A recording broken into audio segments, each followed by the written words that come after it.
Fine. So very quickly we'll begin with Hofstede's study and his study of international culture. Hofstede is the name that I think everybody should know. I think I introduced Hofstede when we were talking about something like globalization, etc. When we were having those common classes. So Hofstede his name is Georg Hofstede.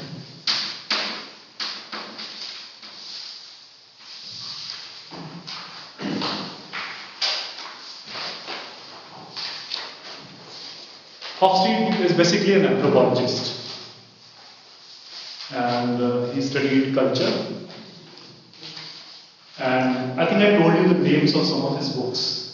One of his very popular books is called Culture, the Software of Your Mind. Culture, the Software of Mind. So that's one book that I think you should find and read. What he did was, he did a longitudinal study between 1965 and 1973. A longitudinal study means when you are taking one organization and continuing it for a very long period of time. That is what we call longitudinal study.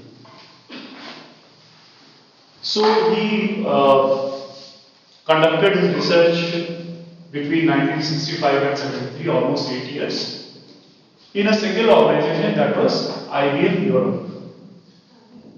IBM's Europe office in various locations in Europe. And so naturally the sample was taken from the IBM offices across Europe. And the sample size was huge. 1 lakh, more than 1,70,000 people. 17,000 people. That was the sample size. So you can imagine the kind of work that he did. Right. His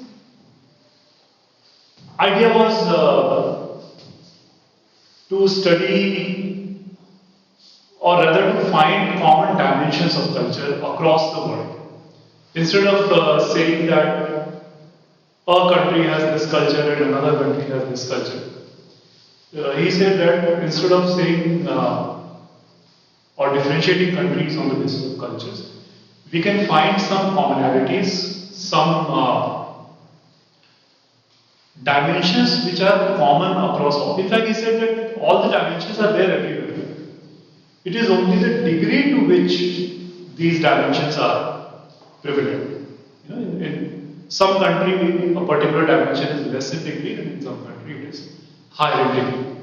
So accordingly, he identified initially 4 major dimensions.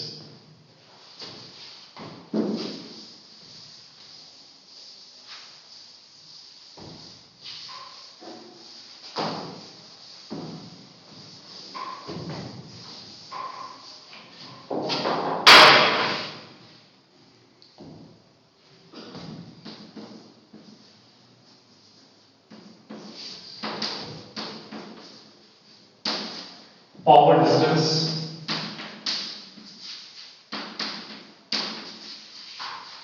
individualism,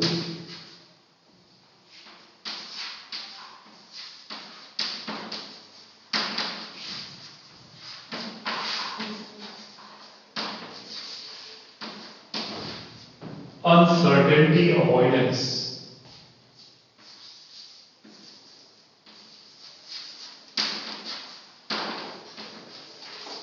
and masculinity. These were the 4 original dimensions that he identified. These are the dimensions of culture, cultural dimensions. And he described each dimension. For example, the power distance is like an index. It is called, in research they say PDI, power distance index. So the power distance basically refers to the extent to which less powerful member of a society, of an organization, or social institutions like family accept and expect that power is distributed unequally. This is how it defines power distance. The extent to which less powerful members of an organization or social unit like family accept and expect that power is distributed unequally. Let us look at all these and then we'll discuss each. Individualism refers to, and this has been noted as IDP. Individualism is referred to as degree to which people in a society are integrated into groups. Degree to which people in a society are integrated into groups. Then uncertainty avoidance, UAI. Uncertainty avoidance index. It is explained as a society's tolerance for ambiguity. So it refers to a society's tolerance for ambiguity. Right? And then masculinity.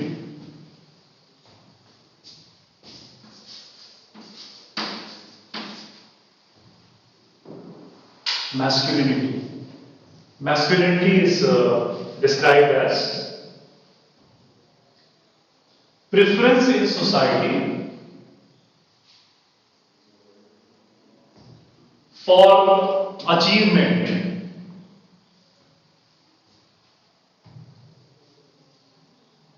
preference in society for achievement, heroism,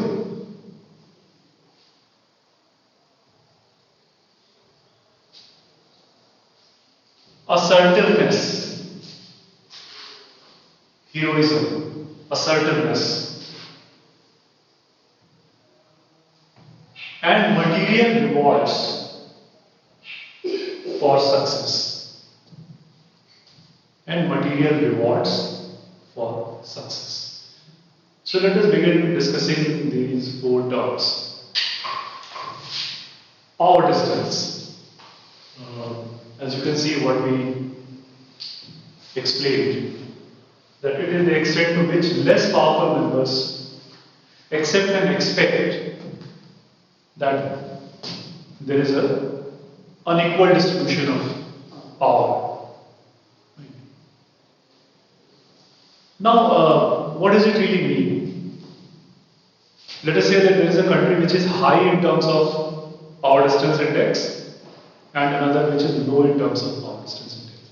So the country which is high in terms of PDI, according to our description, what does it mean?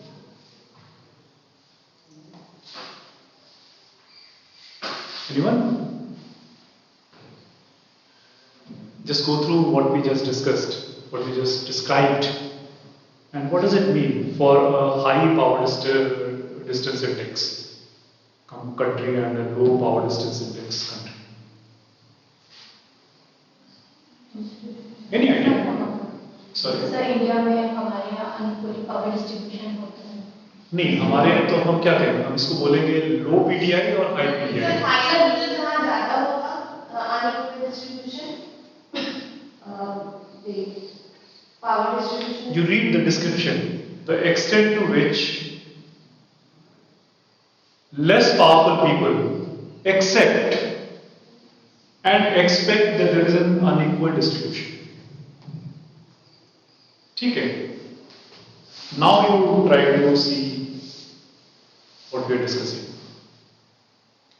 Extent means जो less powerful members हैं वो ज़्यादा accept कर रहे हैं या कम accept कर रहे हैं, right? Now it is interesting because in a country like India, people accept that there is a difference, right? So people easily accept it. Again, to give you an example, suppose there is a multinational company which has an office in India and an office in US with the same kind of organizational structure. Like let's say in an office there is a clerk and there is a manager. In India as well as in the US. Suppose in India you have the Indians as office clerk and manager, and in the US you have the American citizen as. So the Indian, let's say the lower person in the hierarchy, that is the clerk, who has a boss and manager. So the extent to which the less powerful person, the clerk here, feels that there is a distance or the power is unequally distributed.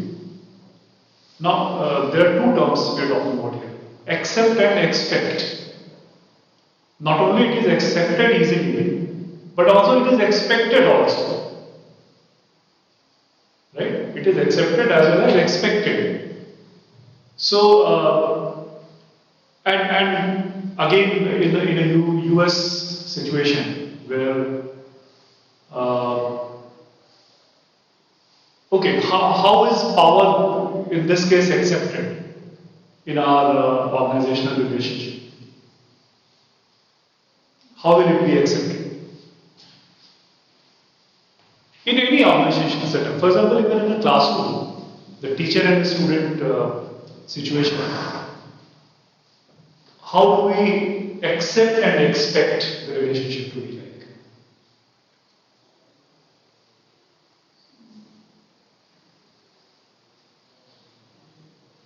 Very simple things you can think of. For example, let's say how do we address each other?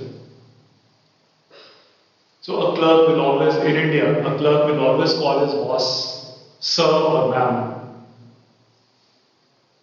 You cannot even think of being on the first name terms. So they are following the hierarchical structure? They are in a structure, right? Yes. But what is the expectation? In the US, there is no restrictions like you have to call me a sir or a ma'am or, right? It's not expected. There is a hierarchical distinction. There is a clerk and there is a boss, that's fine. But they may be calling each other by first names. Now imagine the same situation in India. It is not possible, right? So in that sense we are somewhat higher in terms of this kind of a hierarchy. Though, in terms of organization structure, the distance is the same. Let's say the manager and the clerk in US and manager and the clerk in India. But the acceptance and expectation will be more here than there. That will be the difference within the same organization. So that's what Hofstede did. He took the same company, IBM, and he studied it from various cultures wherever the offices were. You're getting that? So it happens in every situation, like I said, not just in organization, but even in social institutions, like in family. So in a typical Indian family, the parents or the father will have a higher status. There will be more power distance between the father and or the parents and the kids. In the West, you will find very often the kids even addressing their father or mother by their first names. Not always, but often it happens.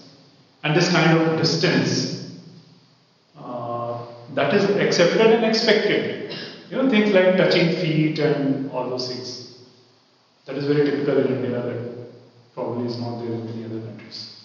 So that's how the power distance works. So this is an interesting way of looking at how different cultures have what kind of degree of variance between more powerful members and less powerful members.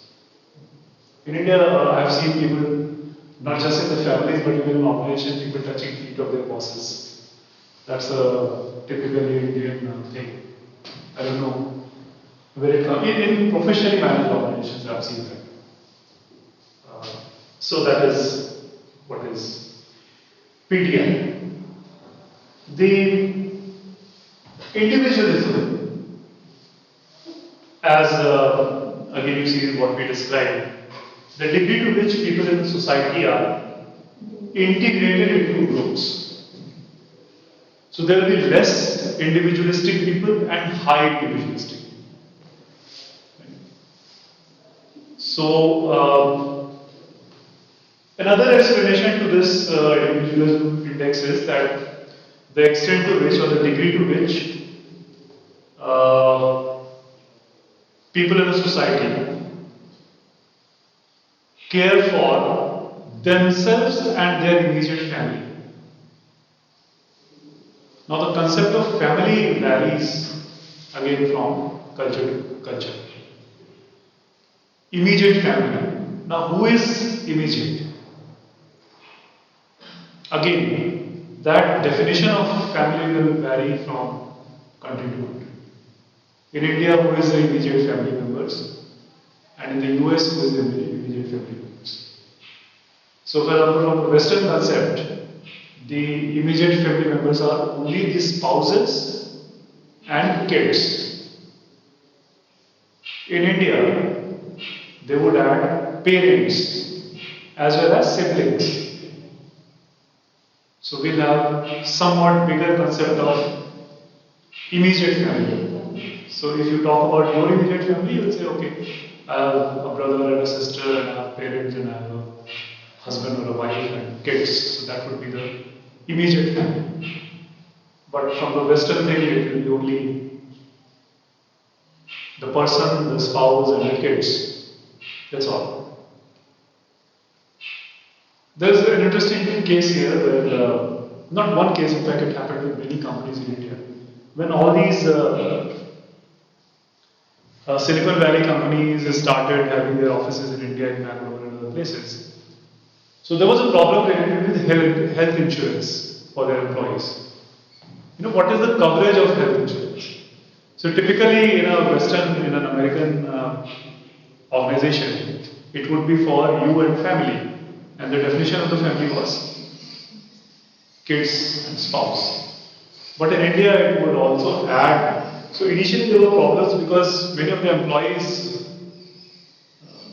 could not understand how is it that you are excluding my parents from coverage.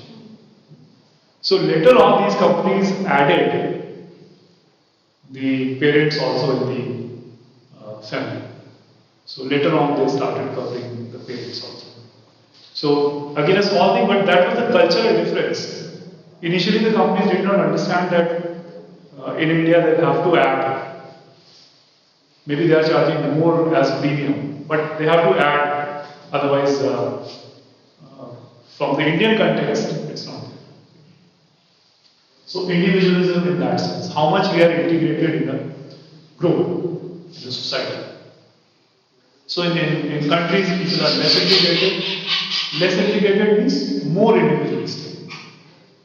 And more integrated means less individualistic. In other words, individualism as against collectivism. If you look at the dictionary opposite or antonym of individualism, collectivism. So, although there are, I was reading an article a long time back about this. They said that although in India we want to believe that we are a collectivist society, but actually we are not. And the reason being that in our, and that is true for every country probably, religiously for example, although we say that we want everyone to be those things, Sarve Bhavantu Sukhina, so everybody should. But when we are looking at salvation, Nirvana, Moksha, it's highly individualistic. We are looking at our own salvation rather than salvation of everyone. Although it's debatable, that's another thing. But that's how somebody talked about. Uncertainty avoidance, again, you can look at the tolerance for ambiguity. The society's tolerance for ambiguity. So obviously there will be high tolerance and low tolerance. Low tolerance means we want to be specific, or we want to avoid ambiguous situations. Ambiguous means when there is an uncertainty. In some books you will also find this written as risk aversion. Uncertainty avoidance is also written as risk aversion. So to what extent we want to avoid risks or take risks. Now, ambiguity is risk. Right? And nobody ideally should want to be ambiguous. To have a risk. So accordingly, we'll have cultures where risk taking is promoted and cultures where risk taking is not accepted or not promoted or not liked. And again, you will see examples. Which are the areas in management where we associate risk with?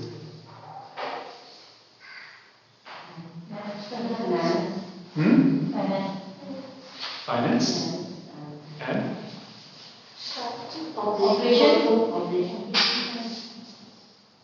entrepreneurship. That is one of the definitions of entrepreneurs, that an entrepreneur is a risk taker. Right? So in a society where risk taking is not considered good, so that society will not be very conducive for entrepreneurship. Is that the reason why in India we don't see many entrepreneurs? Because we want to avoid risks. Is it possible? Think and let me know that. Sir, up to a certain limit, not completely. We can avoid risk. Oh, that is fine. So we want to avoid risk as much as possible. Right? ये तो सही बात है. We want to, you cannot be completely risk-free. But we try to be risk-free as much as possible. So do you think this is a trait for Indians, or in Indian culture we avoid risks? We want to avoid risks. Now there could be natural reasons for such things. For example, people say that in Japan, which is very earthquake prone, so therefore people are always ready for taking risks. So they are naturally risk takers. It's possible that. Or those countries or those cultures where, for example, those border areas where historically there have been wars and invasions, right? Or those migrant communities which have always moved from one place to another place. So, can we say that we can have a study on entrepreneurship based on, for example, the migrant status of that community, or, for example, it is said that Punjabis are better businessmen, in the sense that they were at the border and they always had to take risks, bear the brunt of invasions and even migration after partition. They had to go to so many places, taking risks, and therefore they became better entrepreneurs. some studies on these lines. One has to see. Similarly, the reason why Indians are doing so well abroad, again migrating and trying to prove yourself in a new society, you have to take risks to go ahead. On the other hand, you look at, for example, you talk about finance. So, what are the instruments of investments we are using?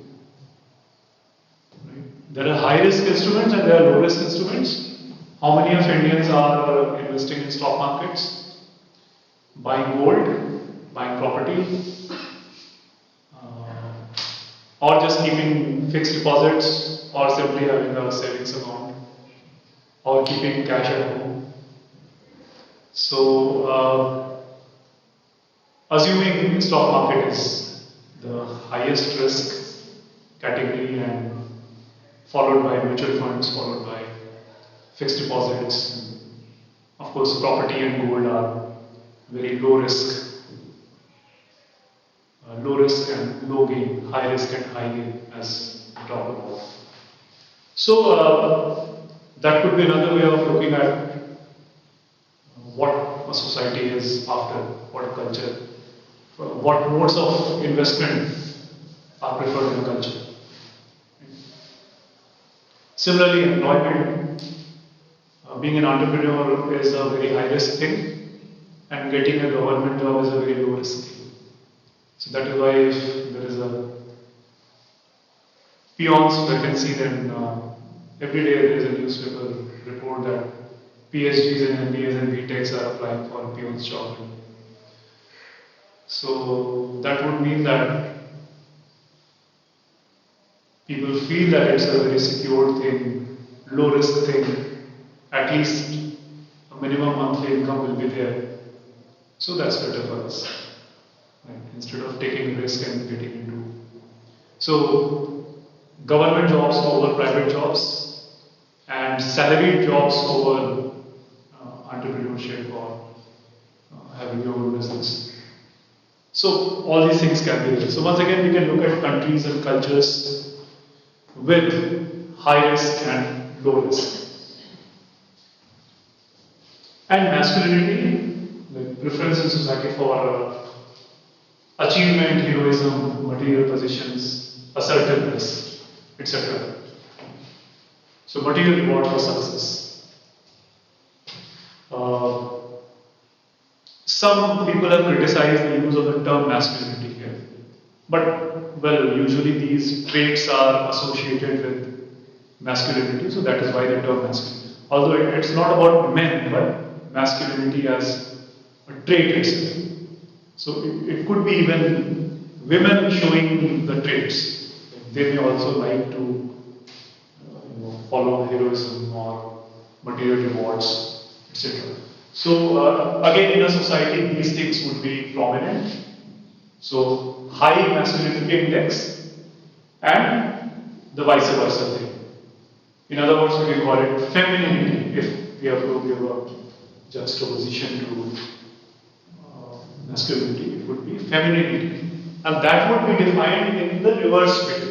For example, the opposite of this would be preference for cooperation, modesty, humility, caring, quality of life.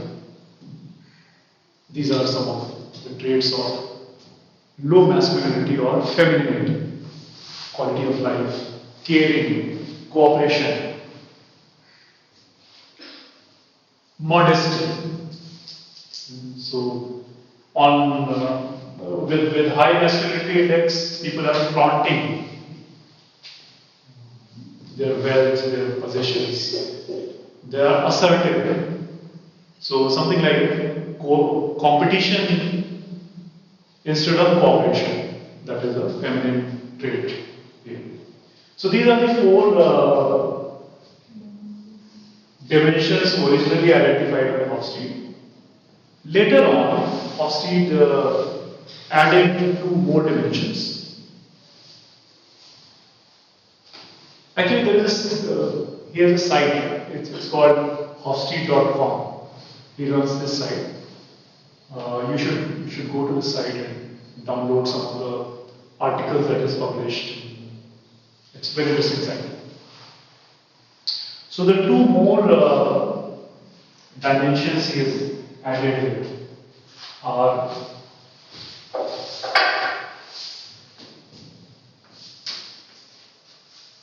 long-term orientation.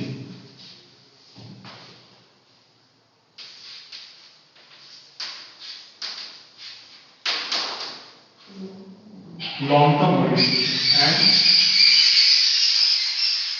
indulgence.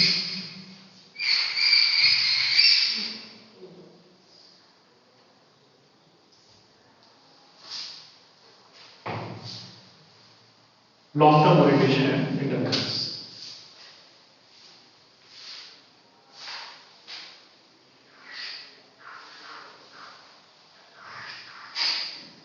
So long-term orientation can be high or low. That is again the extent to which people look at long-term versus look at short-term. So when there is a low long-term orientation, it means short-term orientation. It would be more past-oriented. And long-term orientation is future-oriented. So suppose there is a continuum, like past and future. So long-term orientation would be more towards future, and less long-term would be more towards past, present and past, and future. Similarly,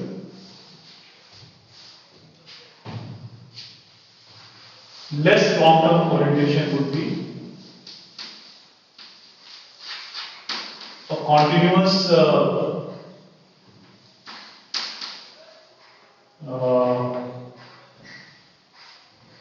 sort of continuous looking at traditions. So traditions are more important. We need to follow traditions. Again, there's something like looking at the past. And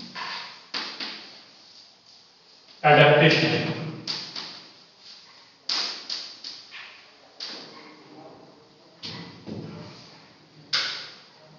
So in high long-term orientation, we are adapting. There is more adaptation to long-term. And then there is always looking at the past. So maintaining a tradition becomes more important than looking at future. In low long-term orientation. And in long-term, high long-term orientation, it is looking at the future and adapting to brace the future. And indulgence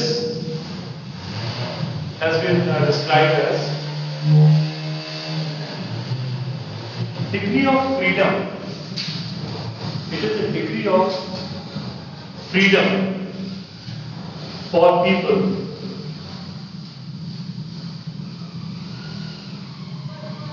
to fulfill human desires. Degree of freedom to fulfill human desires.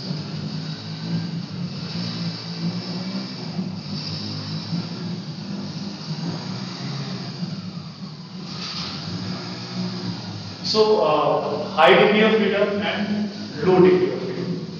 When it is low degree of freedom, it is the opposite of indulgence, and that would be restraint.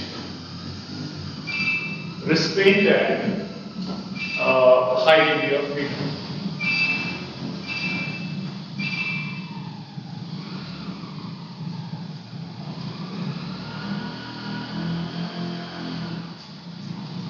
Right?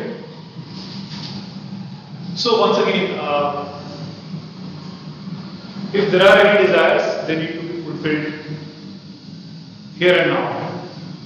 We need to indulge into every activity that goes on to fulfill our human desires. And restraint, we need to be modest. We don't have to indulge. We have to hold ourselves back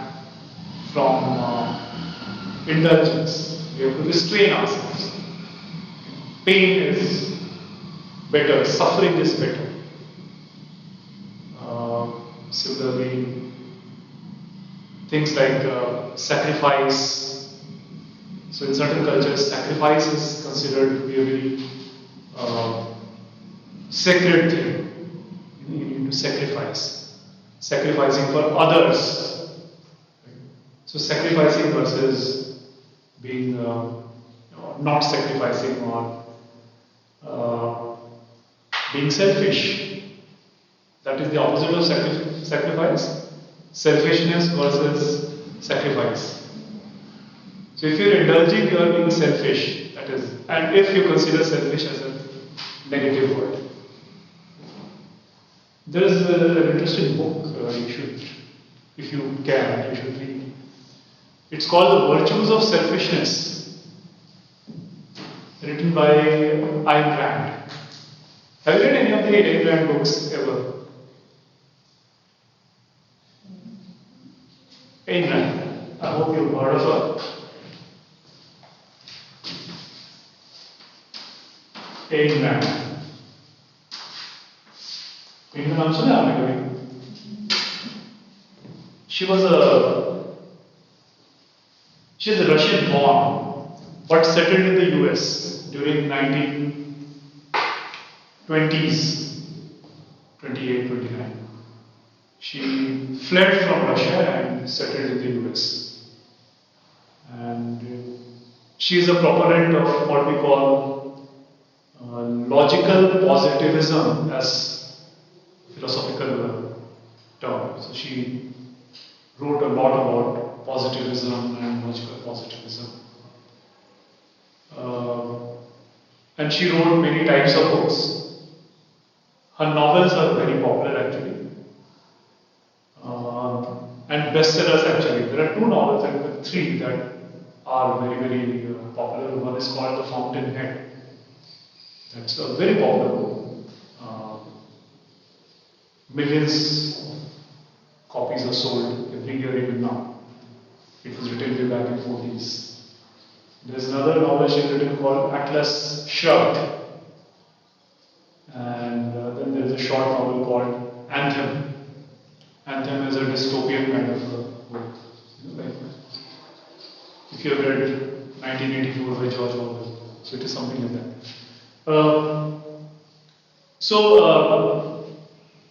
Ayn Rand had a very peculiar philosophy or way of looking at things. She fled from a communist Russia in 1928-29. Russia was under, after the death of Lenin, Russia came under Stalin. And Stalin was seen to be a very cruel and desperate dictator, who would kill anyone and who would shoot anyone who he thought was a traitor or against the communist ideology, etc., etc. So that was a very strange period of time in Russia. So during this time, she somehow fled with her family and went to US. Took refuge there. And she was very, very critical of the communists. On the other hand, in the US, because US as a capitalist economy, and they were always worried from the communists, because the communists in a way threatened the capitalist economy because they wanted, for example, labor rights. Now, no industrialist would want to give labor more freedom, more rights, etc. Right or wrong, that's another thing. But in that sense, so in US, for example, they had banned the Communist Party. So officially, no Communist Party could function over there. And they accepted Ayn Rand as someone who could, write and expose the communism. So that was the background basically. But her own philosophy of logical positivism and this book, The Virtues of Selfishness, where she says that it is good to be selfish, so long as you are not hurting somebody else's interest. It's conditional, not selfish in the sense that her idea was that the whole concept of sacrifice is wrong.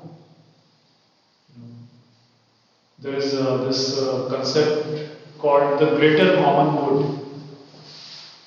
Have you heard this term, the greater common good? There is a very famous article by the same name, written by Arundhati Roy. It's available online, you can download it in PDF and read it. She wrote this article when she was talking about the Narmada Andolan, Narmada Bachao Andolan, where she wrote this article. So, the concept of greater common good is that when there is a benefit of a large number of people, if you sacrifice benefits of small number of people, then it's okay. Because you're looking at greater common good. So if it's a benefit of a large number of people against the benefit of a small number of people, then the small number of people's benefit should be sacrificed. That's the whole idea of greater common good. So in this Narmada controversy, the same thing happened. If you remember, you know what is the controversy behind Narmada and all that? What is it? What is the controversy? We all have heard about it, read about it. Controversy is very little. That there is a dam being built, and the controversy began when the height of the dam was increased. So when you raise the height, it would capture more land. You know, with every inch you raise, the water would capture more land. So landfill would be very, very huge in case of area, surface area. So the more land covered would mean more people being displaced from their villages, and so a lot of tribals and a lot of villages were there who had to displace. Although the government provided for whatever compensation, etc., but it was not good enough, and there is a lot of corruption in the system. So this was the controversy that was going on. And the logic was given the same, that by displacing a few thousand tribals and villagers, we are bringing water for 3 states. It will be benefiting 2-3 crore people. Rajasthan, Gujarat and Madhya Pradesh. So we can sacrifice the benefit of a few thousand people for a few lakh people. So that's the whole idea of greater common good. So again the question is, why should they sacrifice? If you're talking about sacrifice, then why should this small group, or why should their interests are anyway less than the interests of a large number of people? So I basically criticize this kind of an idea that you have to sacrifice, and sacrifice is a great thing. She said that we are being told right from the childhood that it's a great thing to sacrifice itself, so that we are mentally conditioned to sacrifice when it comes to it, which actually is not. So again, these are controversial things. So in indulgence, again it is more like selfishness versus sacrifice. We want to indulge, or when I'm eating something, I'm suddenly reminded of somebody who is hungry. How can I eat when somebody is hungry? How can I eat, or how can I wear expensive clothes when so many people are without clothes? People are dying of cold and hunger, while I am wearing expensive clothes and eating in a 5-star hotel. So should I indulge, or should I sacrifice? Okay, I'll donate this money to a charity. And so in general, this is the concept of indulgence versus restraint, or selfishness and sacrifice.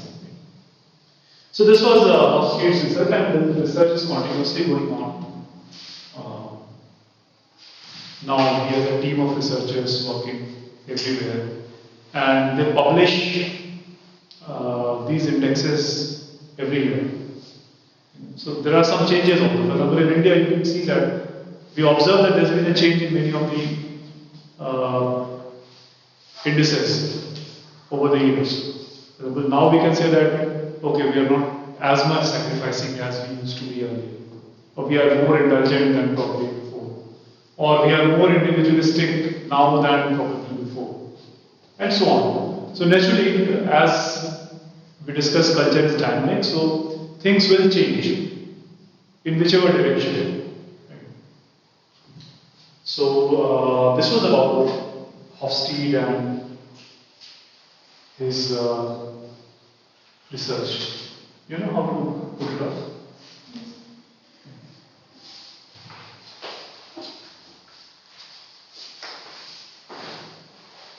Right. So this is the